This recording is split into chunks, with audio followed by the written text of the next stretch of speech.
गुरुदीन दयाला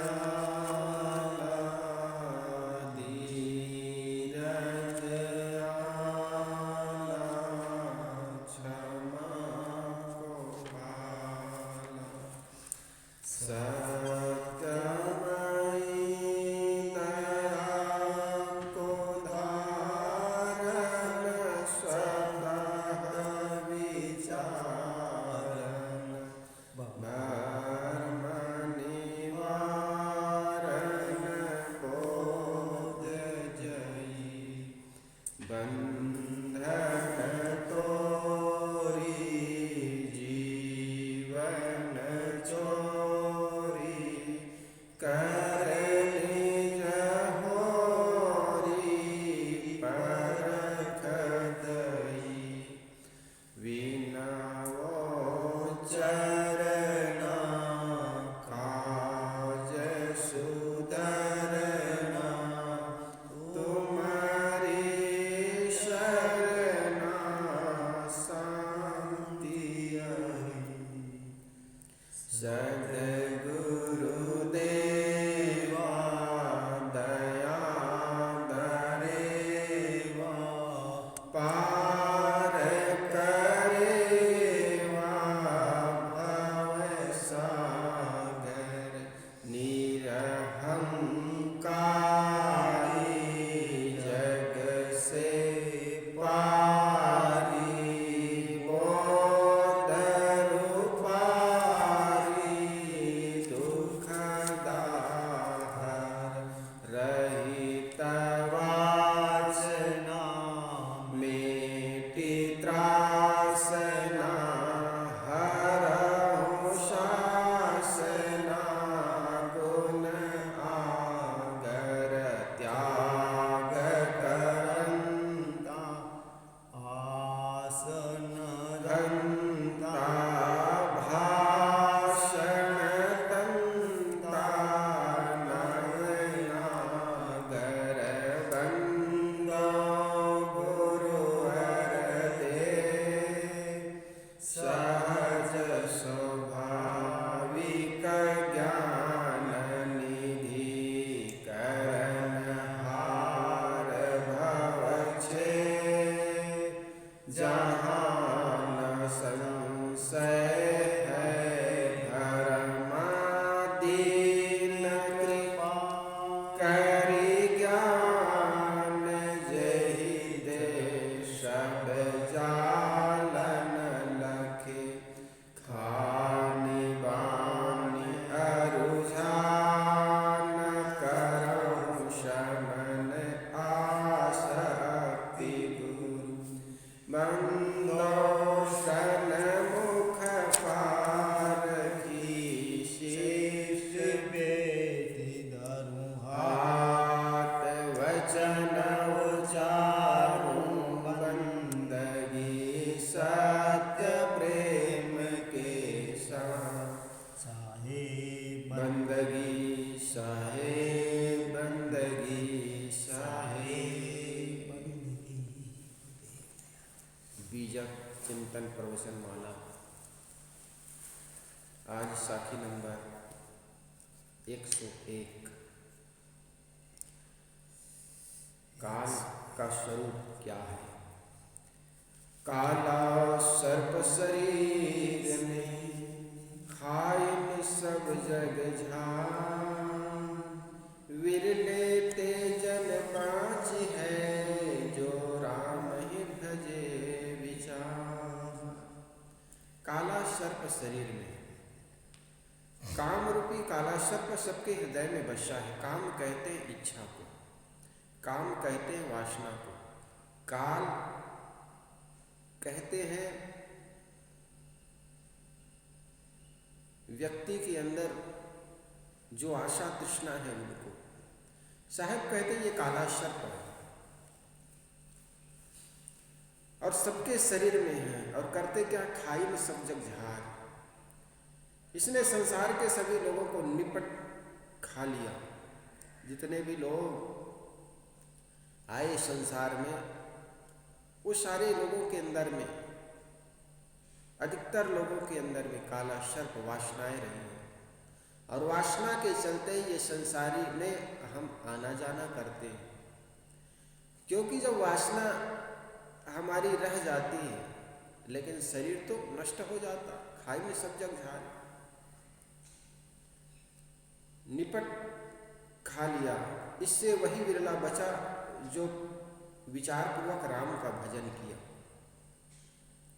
कहीं कहीं साहिब ने राम का बहुत सार्थक अर्थ दिया है, तो कहीं कहीं जहाँ पर राजा दशरथ को लेकर है वहाँ पर थोड़ा सा खंडन भी किया। गए राम और गए लक्ष्मणा संग न गई सीता, ऐसे धाना यहाँ पर दशरथी पुत्र का वर्णन है। लेकिन यहाँ पर जो राम ही भजे विचार वीरले ते जन बाँचे, वही लोग बचेगा जो राम का भजन करेगा, तो वो अंतरात्मा के लिए। भजन करना मतलब उसको जान लेना, समझ जाना। भजन का अर्थ होता है बुराइयों से भागना। जो अपने निज स्वरूप को समझ जाता है तो अपने विकारों को धोने का काम करता है, मांझने का काम करता है, और यही मांझना ही भजन है। भज नाम भागना, भजन बुराइयों से भागना ही भजन है। साहेब कहते हैं कि एक तरफ काम है और दूसरी तरफ राम है। सदगुरु उक्त साखी में पहली पंक्ति में काल सर्प का वर्णन करते हैं जिनमें सबको डस रखा है, और दूसरी पंक्ति में वह जहर से बचने का उपाय भी बताते हैं, तरीके बताते हैं कि राम का भजन करने वाला व्यक्ति ही इससे बच सकता है।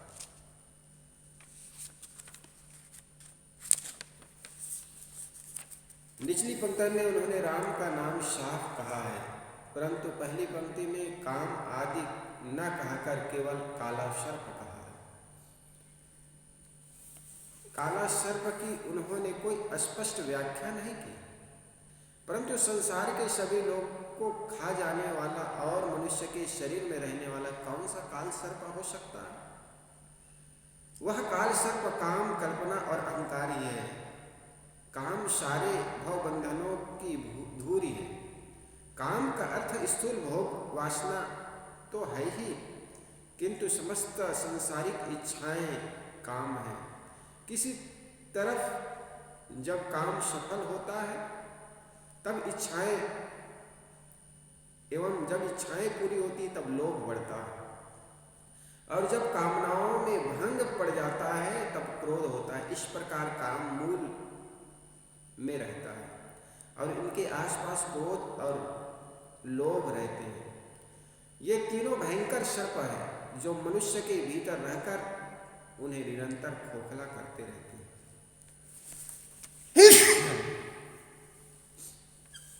सदगुरु कबीर बहुत सुंदर यहाँ पर अपनी साखी रखते हैं काला सर्प शरीर में। काला सर्प कौन सा है? वासना है, इच्छा है, और जितने भी विकार हैं उनके मूल में केवल कामना है, इच्छाएं हैं। और केवल कामना का अर्थ है केवल विषय भोग से नहीं, बल्कि समस्त विकारों से है। समझो, चूंकि हमारे कामना में मूल होता है। जब हमारी कामनाओं की पूर्ति हो जाती है तो आदमी के अंदर लोभ पैदा होता है। जैसे कल तक हम जो चीज नहीं मिली थी उनकी बड़ी आकांक्षा करते थे, वो चीज मिल गई तो हमें लगता है और मिले और मिले। और अगर कोई व्यक्ति बाधा बन जाता है, उस चीज को कोई आदमी बाधा बन गया, हम किसी को कुछ देना चाहते हैं या कुछ पाना चाहते हैं, अगर कोई व्यक्ति बाधा बन गया तो हमारे अंदर क्रोध पैदा होगा।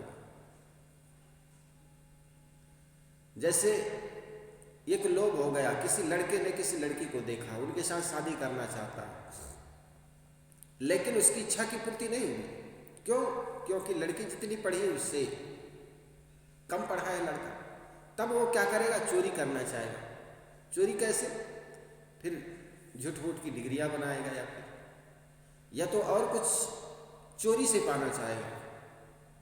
और अगर पूर्ति होगी तो तृष्णा और बढ़ जाएगी, लोभ और बढ़ जाएगा।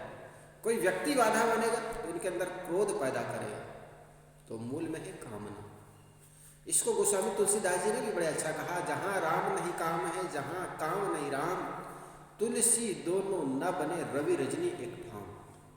ये दोनों एक साथ हो नहीं सकते। वासना जहाँ होगी वहाँ प्रार्थना कैसे होगी, और जहाँ कामना होगी वहाँ राम कैसे होंगे। जब जब हमारे मन में काम वासनाएं पैदा होती हैं, हमसे राम दूर हो जाते हैं, अर्थात हमारे अपने निज स्वरूप से हम दूर हो जाते हैं। जिस व्यक्ति को हर क्षण अपने स्वरूप का ज्ञान हो, मैं शुद्ध चेतन हूँ, मुझ में कोई विकार नहीं, उसके अंदर विकार कैसे आ सकता। इसलिए साहब कहते हैं, काला सर्प शरीर में खाई में सब जग झार। ये काला सर्प हर के व्यक्ति के अंदर में, वो झार झार हर व्यक्ति को खाए चले जा रहे हैं। लेकिन बचने का उपाय, बचते वही हैं जिनके अंदर में भजे राम ही भजे विचार, राम का भजन करता, राम को समझने की चेष्टा करता है, विकारों से दूर रहने की चेष्टा करता है, वही व्यक्ति बच सकता है। देह में अहंकार उदय होने से काम उत्पन्न होता है। इसलिए देह अभिमानी को काल सर्प कह सकते हैं। जब तक देह ईमान रहता है, जब तक देह अभिमान रहता है, मनुष्य विकारों से मुक्त नहीं हो सकता। कामना तथा अहंकार से मन में नाना कल्पनाएं उत्पन्न होती है। अतएव ये कल्पनाएं काला सर्प है। यह सबका सार यह हुआ कि निज स्वरूप से हटकर विषयों की तरफ रुझान ही काला सर्प है। इसलिए काला सर्प का मूल अर्थ काम ही है। काम काला सर्प है।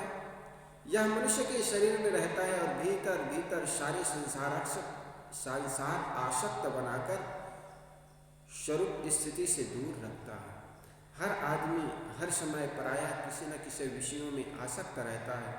सभी विषयों में स्पर्श विषय प्रचंड है, जिसे काम भोग भी कहते हैं।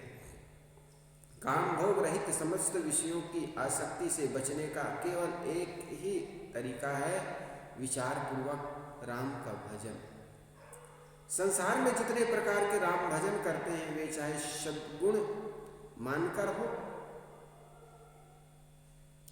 सगुण मानकर हो या निर्गुण मान, अल्लाह कहकर हो या गाड कहकर, ब्रह्म कहकर हो या ईश्वर, और भजन की विधि चाहे जैसे भी हो, भज कीर्तन, जप कीर्तन, नाम, नमाज, पूजा, उपासना, प्रार्थना, सब में साधक के मन की शुद्धि की दिशा में कुछ न कुछ काम होता है। सभी रूपों और विधियों में मनुष्य के मन का वातावरण कुछ न कुछ पवित्र बनता है। राम और ईश्वर मानकर उनके भजन में चाहे आदमी कल्पना लोक में ही विचरण हो, परंतु उस समय उनका मन कुछ न कुछ निर्विषय एवं पवित्र होता है।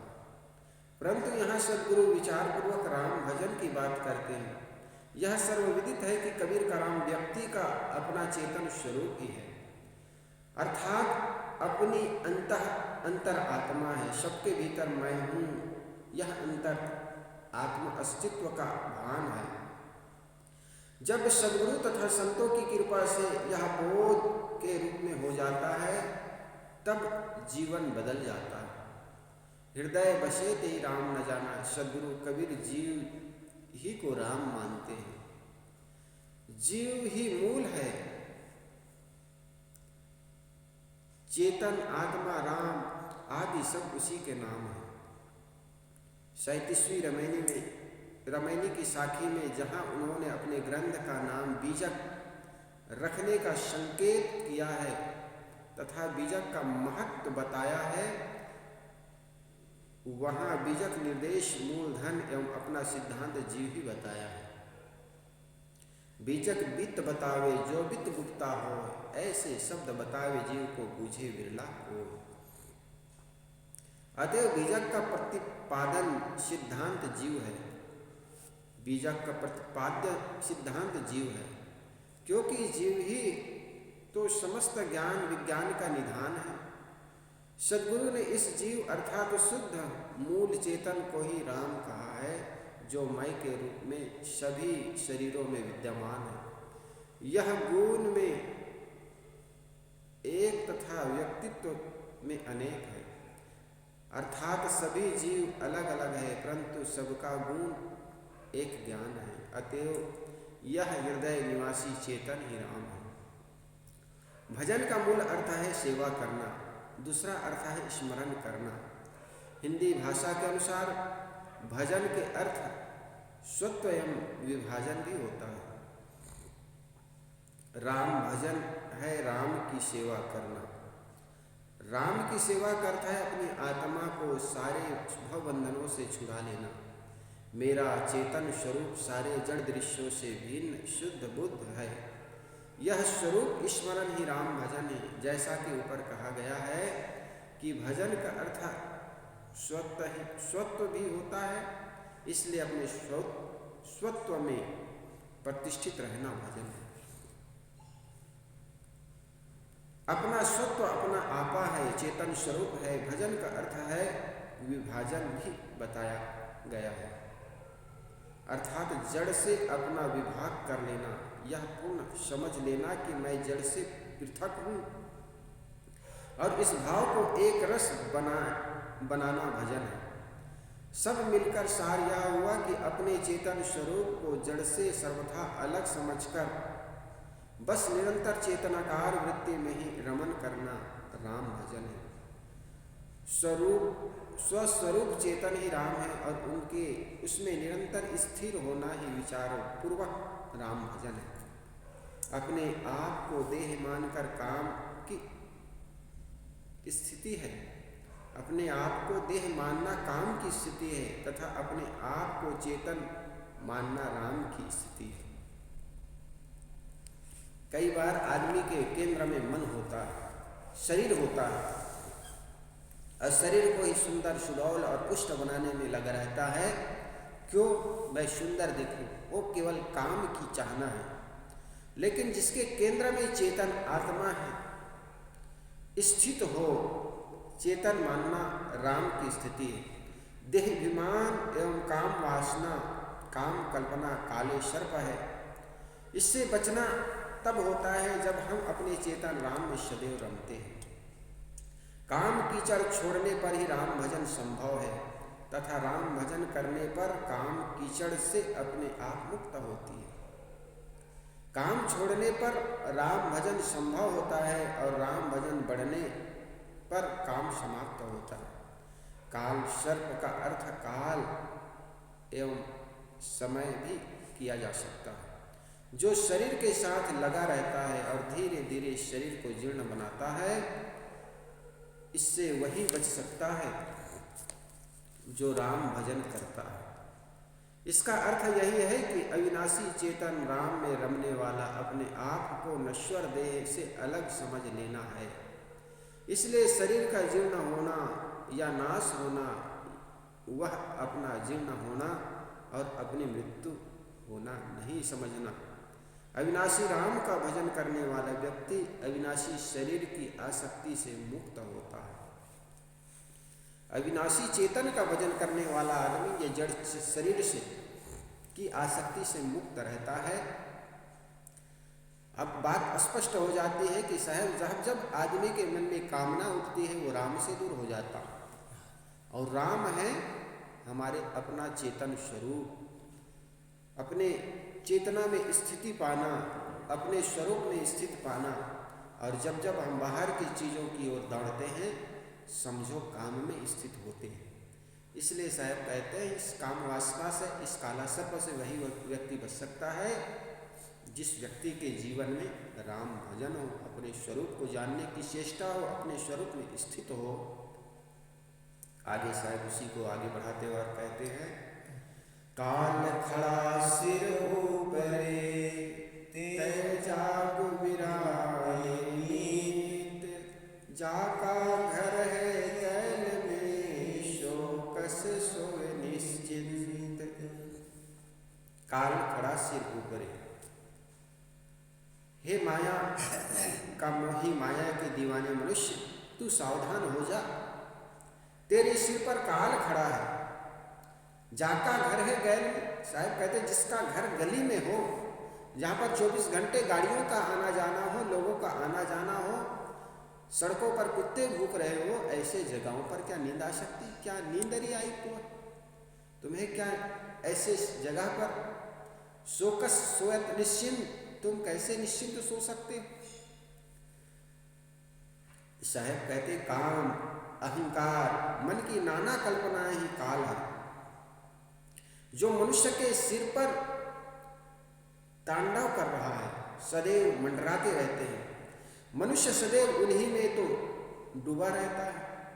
हमारी हर समय आध्यात्मिक मृत्यु इस काम एवं कल्पना के द्वारा ही होती रहती है। हमारा घर काम तथा कल्पनाओं के रास्ते में है। यह शरीर काम वासनाओं से वासित है। इसमें वासनाओं तथा कल्पनाओं के उठते ही संभावना रहती है, उठने की संभावना रहती है। इसलिए हम जब तक इस शरीर में हैं सतत सावधान रहें। जिस व्यक्ति का घर गली में हो, आदमी निश्चिंत कैसे सो सकता? इसलिए साधक कभी असावधान नहीं होता है। कभी भी कुछ भी आ सकता है। एक साधक के सोचे कि हम तो अब काम वासनाओं को जीत गए हैं, संतों की सानिध्य रहते हैं, असावधान हो जाए तो पुनः उसको वासनाएं ग्रसित कर लेंगे। इसलिए साहब ने कहा हर संग सावधान, आग छुपी मत जान दबी है रात में, है ना। मन को मृतक जान के मत कीजिए विश्वास, मन मर गया अब तो मैं साधु हो गया। साधु केवल भेष से नहीं होता, जब तक व्यक्ति का मनोदशा समाप्त न हो जाए। किससे समाप्त? वासनाओं की ओर से। और ये कभी समाप्त होने वाला नहीं। सतत सावधानी, इसीलिए सावधानी बरते। मन में विकार ना उठ जाए, मन को हर क्षण देखते रहना, मन में क्या विकार उठ रहा है। मन में ऐसा विचार उठे जिससे समाज का हित हो, अपना हित हो, बात ठीक, लेकिन अपने ही पतन की ओर ले जाए मन। विचार ऐसे उठे कि दूसरे का अहित हो, तो समझो वो हमारे लिए काल है। इसलिए साधक सावधान, सतत सावधान रहते हैं। इसलिए मन को मर गया, अब तो साधु हो गए, अब क्या लेना देना। असावधान हो जाए पुनः काल ग्रसित कर लेगा। इसलिए साहब कहते हैं हर क्षण वो साधक कैसे निश्चिंत सो सकता, जहाँ पर विकारों का 24 घंटा आना जाना हो, और कब उनके साथ लग जाए, उनके मन में छा जाए, ये कुछ कहा नहीं जा सकता। इसलिए साहब कहते जाका घर में है गैल में, रास्ते में जहाँ विकार 24 घंटा आ जा रहा है, सोकर सोए निश्चित। वो आदमी कैसे निश्चिंत होकर सोएगा? चूंकि गली में कभी भी असावधान होने से दुर्घटना घटने की संभावनाएं बनी रहती है। मन पर पूर्ण विजयी हो जाने पर भी जब तक शरीर है तब तक निरंतर सावधानी की जरूरत है। जो साधक अंदर की वासनाओं को उठने नहीं देगा और बाहर के कुसंग से सदैव दूर रहेगा, उसे ही जीवन में परम शांति की प्राप्ति होगी।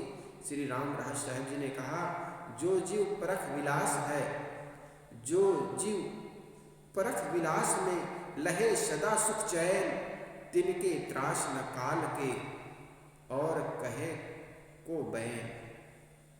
जो जीव परख विलास में लहे सदा सुख चैन, जो साधक अंदर की वासनाओं को उठने नहीं देगा और बाहर के कुसंग से सदा दूर रहेगा, उसे जीवन में परम शांति की प्राप्ति होगी। तिनके त्रास न काल के, काल के कभी त्रास तकलीफ नहीं मिलेगा, उन्हें तो बैन शांति मिलेगी। काल का प्रसिद्ध अर्थ समय एवं मृत्यु तो है ही। सदगुरु कहते हैं कि हे माया मोह के में डूबने वाला मनुष्य, सावधान हो जाओ, तेरा सिर पर काल मंडरा रहा है। जो काल के रास्ते में हो उन्हें लापरवाह नहीं होना चाहिए। बिराने मीत का अर्थ तो दो ढंग से समझा जा सकता है। एक ढंग से अर्थ किया जा सकता है कि वीराने का मित, पराये का प्रेमी, पराया है माया। संग चले सो धन है, संगी छूट जाए सो माया। पराया साहब यहाँ पर मित, पराया कौन? माया, जो छूट जाता है, तुम्हारे साथ थोड़े जाएगा। कितनों इसको पकड़ के रखो तो भी उसको पकड़ नहीं सकते हो। माया ऐसी, लेकिन माया से ही प्रीत करता है आदमी। अपने कर्मों को सुधारने के बजाय वो धर्म से प्रेम नहीं करता है, वो धन से प्रेम करता है, वो कुटुंबियों से प्रेम करता है। मैंने बताया था ना, एक व्यक्ति के 3 मित्र थे। पहले मित्र से उसको बहुत प्रेम था, बहुत लगाव था। दूसरे मित्र से उससे थोड़ा कम प्रेम करता था, और तीसरा मित्र था, वो कभी कभी मिल जाते थे, प्रेम जचा देते थे, बहुत कम प्रेम था। एक बार किसी कारणवश फंस गया, केस हो गया, FIR दर्ज हो गया। जज ने कहा तुम बरी तभी हो सकते हो कोई गवाही आ जाए, कोई साक्षी आ जाए। उनको बड़ा मित्र पर विश्वास था। दौड़े दौड़े गया और मित्र से कहा, मित्र आज मैं अमुक मुकदमा में फंस गया हूं, चल करके मेरी रक्षा कर दीजिए, गवाही दे दीजिए, मैं बच जाऊंगा, बरी हो जाऊंगा। मित्र ने कहा कि मित्र मैं जा नहीं सकता। है क्यों? नहीं, मैं तुम्हारे लिए गवाही देने जा नहीं सकता। मित्र ने कहा मैं तुमसे जितना प्रेम किया हूं मैं किसी से किया नहीं, आज तुम मुझे धोखा दे रहे हो। आप जाना नहीं चाहते हो। उनका मन टूटा, क्योंकि सबसे बड़ी आशा जिनसे रखते हैं ना आदमी, वही जब दगा दे जाए, समय पर वही काम ना आए तो आदमी का मन टूट जाता। फिर भी सोचा चलो दूसरे मित्र के पास। दूसरा मित्र ने कहा, मित्र मैं जा तो सकता हूं, लेकिन अदालत के अंदर जा नहीं सकता हूं मैं। उस मित्र ने कहा जब तुम अदालत के अंदर नहीं जाओगे तो क्या जज तुम्हें बाहर निकल करके गवाही पूछेगा? उनका मन पूरा तरह टूट गया। कभी कभी मिलता था तीसरा मित्र, फिर भी मन में तो रहा, हो सकता है वो उनको फुर्सत हो। मन में विश्वास तो नहीं था, लेकिन अनमने मन से उनके पास गया, कहे मित्र मेरे लिए गवाही दे दो तो मैं छूट जाऊंगा, अमुक मुकदमा में फंस गया हूं।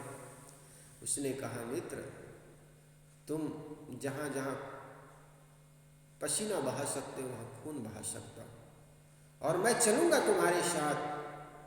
और चला उनके साथ, और कहा जाता है गवाही देने पर वो बरी हो गए। ये 3 मित्र कौन है? पहले तो धन संपत्ति पर अहंकार होता है, उससे बड़ा प्रेम होता है आदमी। दूसरा है उनका कुटुंब, मैं इतना बड़ा कुटुंबी हूं, इतना परिवार के लोग हैं, लेकिन समय आने पर कुछ काम नहीं आता। लेकिन आपका कर्म।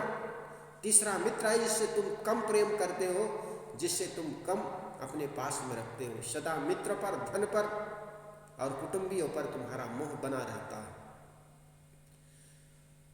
इसी प्रकार हर साधक के मन में, हर व्यक्ति के 3 मित्र होते हैं। एक तो धन संपत्ति, दूसरा कुटुंब परिवार, और तीसरा है अपना कर्म। इसलिए कुटुंब परिवार साथ दे या न दे, आपकी संपत्ति काम आए या ना आए, लेकिन आपके किए हुए कर्म आपके सदैव आपके साथ होते हैं। यहाँ तो आपका काम आते ही आते हैं, आप जहाँ जाएंगे वहाँ पर आपका काम आएगा। इसलिए ये काम अपने कर्म को अच्छे बनाओ और वही आपके काम आएंगे। इसलिए साहब कहते हैं कि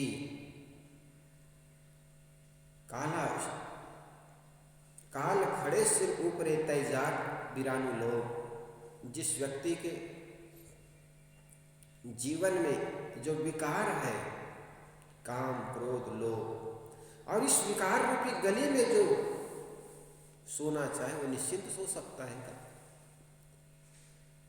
ये कुटुंबियों के जितना हम विश्वास करते हैं, ये धन संपत्ति के जितना आशा करते हैं, थोड़े दिन में ये अपने अपने काम में व्यस्त हो जाते हैं और आपकी साथ देने वाला कोई होता नहीं। इसलिए साहिब कहते हैं, काल खड़ा सिर ऊपरे तय जाग वीराने लोग। हे वीराने लोग, वीराने मतलब तुमसे दूर है, तुम्हारे साथ देने वाला नहीं, वीराने है माया। इसलिए साहब यहाँ पर वीराने शब्द प्रयोग करते हैं। पराया माया, जो संग चले सो धर्म है संगी। तुम्हारे संग क्या चलेगा? तुम्हारा धर्म, तुम्हारे किए हुए अच्छे कर्म, और तुम वीराने के साथी बने हुए, मीत बने हुए हो।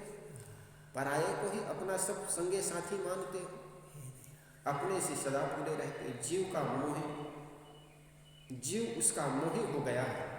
दूसरे ढंग से मीत शब्द संबोधक है, अर्थात हे मित्र, तो अपने आप से पराया हो गया।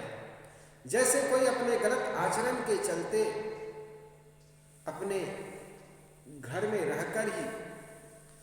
रहकर भी सबसे उपेक्षित रहने के कारण पराया सा बन रहे हैं, वैसे हम अपने आप में पूर्ण होते हुए भी अपने अज्ञान एवं विषय वासनावश स्वयं से ही उपेक्षित होकर पराये हो जाते हैं। हमें अपने आप में जागना चाहिए। सब समय सब कुछ काल के गाल में है, में जा रहा है। यहाँ सब कुछ नश्वर है।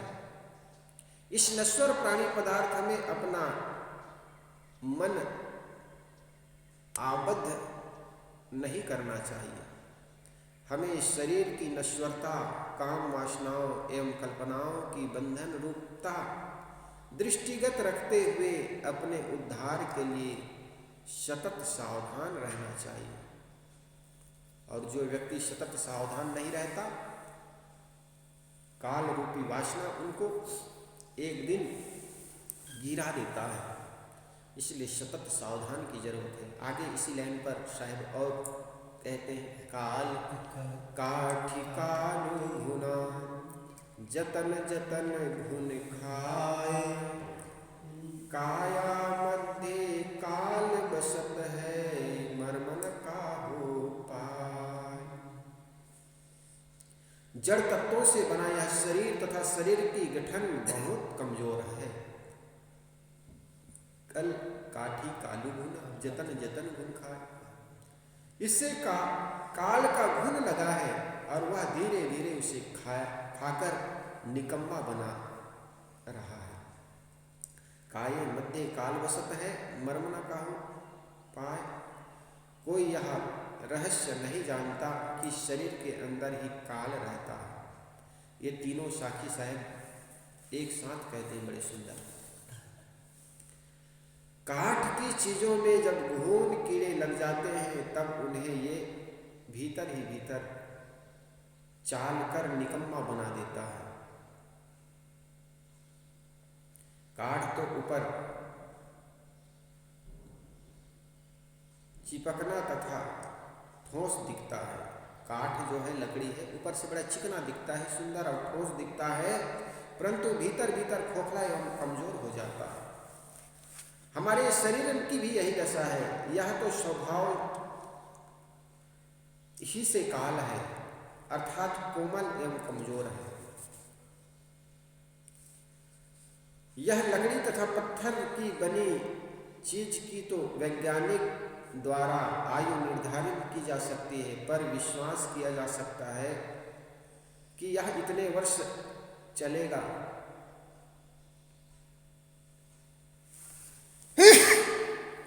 इतना वर्ष तक ये बना रहेगा, बिगड़े नहीं, इतना तो वो गारंटी दे सकता है। एक लकड़ी का, पत्थर का बना हुआ मकान पर वो गारंटी दे सकता है कि इतने वर्ष तक चल सकता है। निर्धारित किया जा सकता है उनकी आयु, परंतु इस शरीर का ऐसा कुछ नहीं कहा जा सकता है।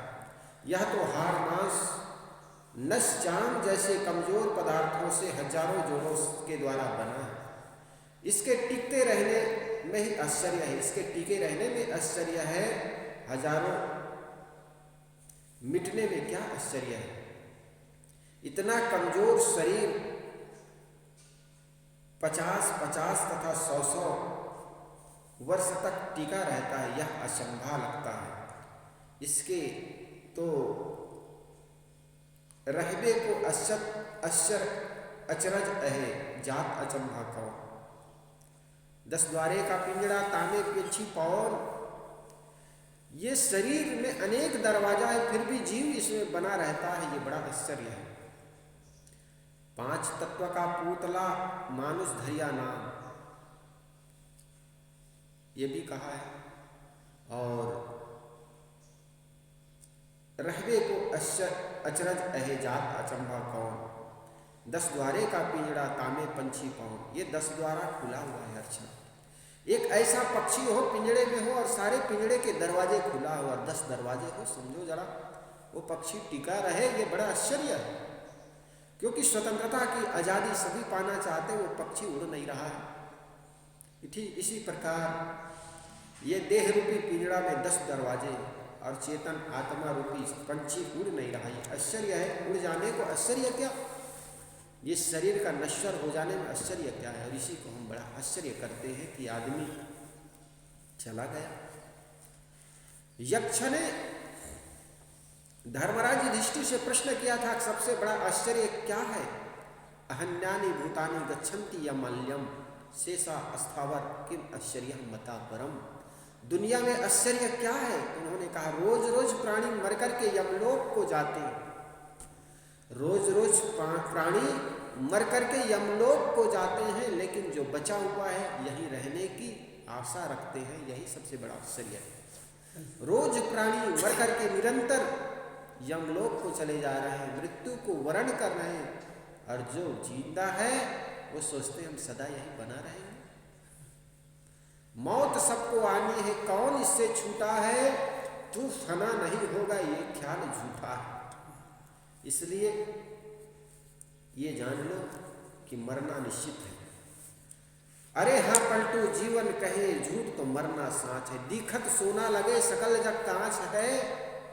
अरे हाँ पलटू जीवन कहिए झूठ तो मरना साँच है, मरना निश्चित है। दुनिया के और काम हो ना हो, लेकिन मौत तो निश्चित है। मौत के बारे में कोई नहीं कह सकता कि नहीं होगी।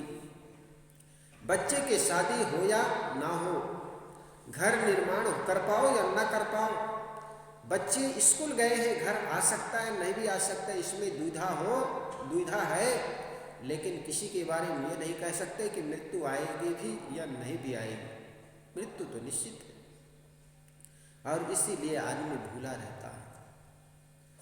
बड़ौदा में एक बहुत बड़े म्यूजियम है, संग्रहालय है, और उस संग्रहालय के बीच में एक बहुत बड़ी घड़ी बनी हुई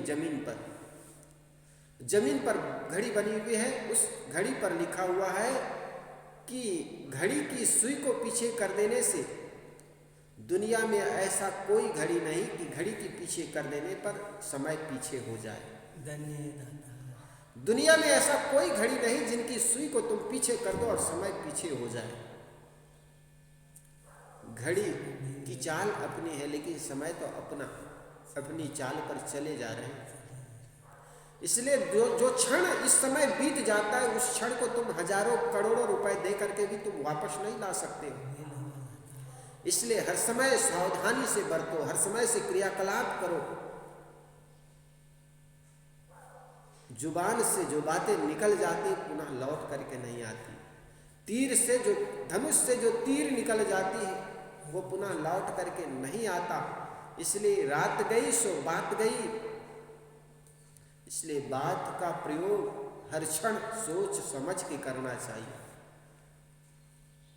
इसलिए साहब कहते हैं काल का अर्थ यहाँ पर समय भी होता है। रहबे को आश्चर्य है जात अचंबा कौन। 10 द्वारे का पिंजड़ा तांबे पंछी पौन। शरीर का साज वैसे भी कमजोर है। दूसरे उसके भीतर काल का घुन लगा हुआ है। हर आदमी का शरीर हर समय बदलता है। यह निरंतर धीरे धीरे काल के मुख में जा रहा है। काल तो काया के बीच में ही रहता, परंतु इसका रहस्य विरला ही समझता है। स्थूल बुद्धि वाले समझते हैं कि हमारी आयु बड़ी हो रही है, परंतु वस्तुतः वायु निरंतर घट रही है। पानी से भरे हुए टंकी जैसे मोरी द्वारा पानी के धीरे धीरे निकलते निकलते एक दिन खाली हो जाती, वैसे यह शरीर श्वास निकलते निकलते एक दिन खाली हो जाता। टंकी का पानी खाली हो एक एक बूंद करके तो हमें बात समझ में आ जाती है, ये पानी खाली हो रहा है। लेकिन वही व्यक्ति 1 सेकंड 2 सेकंड 1 दिन 2 दिन जब जीता है तो कहता है मेरी उम्र बढ़ गई। बढ़ी कहाँ, भले आदमी वो घट रहा है।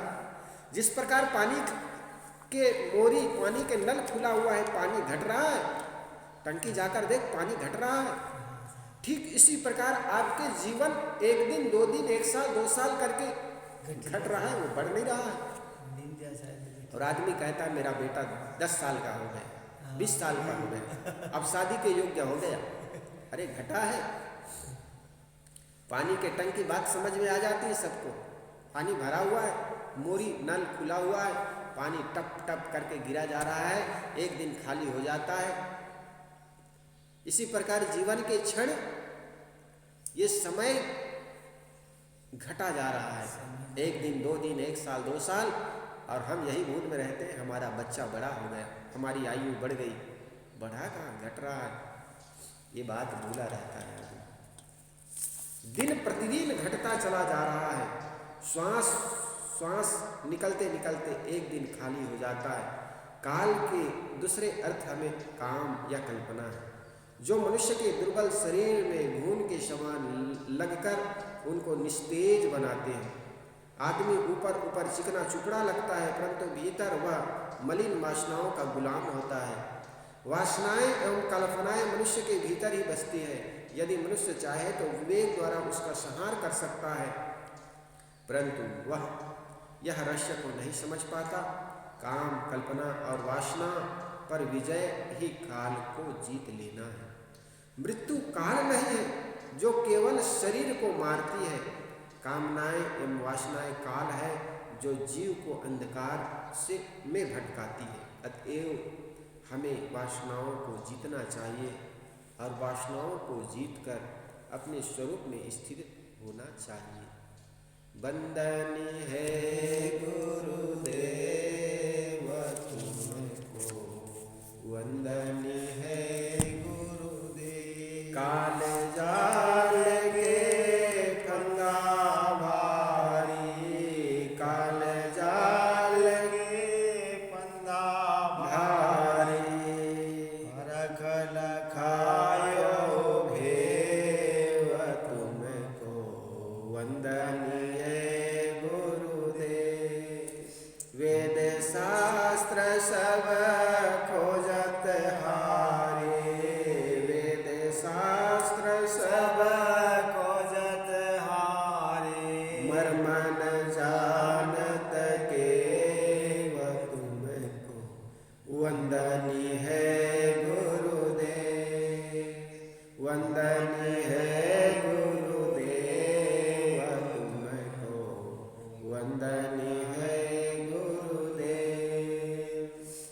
गुरु समान और को दाता, गुरु समान और को दाता, ताकि करिए सेव तुमको, वंदनीय है गुरुदेव, वंदनीय है गुरुदेव तुमको, वंदनीय है साहिब कबीर भय पद दाता, साहिब कबीर भय पद दाता, पूरन परख सदैव तुमको, वंदनीय है गुरुदेव, वंदनीय है गुरुदेव तुमको, वंदनीय है आरती हो गुरु आरती हो, आरती गरीब नवाज साहिब आरती हो, ज्ञान आधार विवेक की बाती, ज्ञान आधार विवेक की बाती,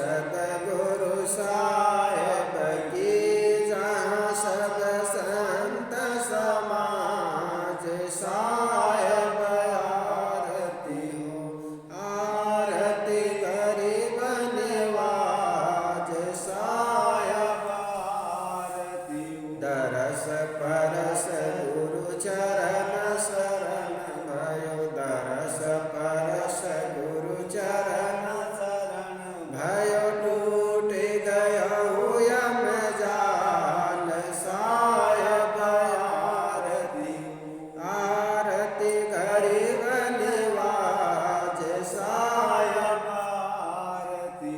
साहिब कबीर संतन की कृपा से, साहिब कबीर संतन की कृपा से भयउ परख परकाश साहेब आरती, आरती गरीब निवाज साहेब आरती हो।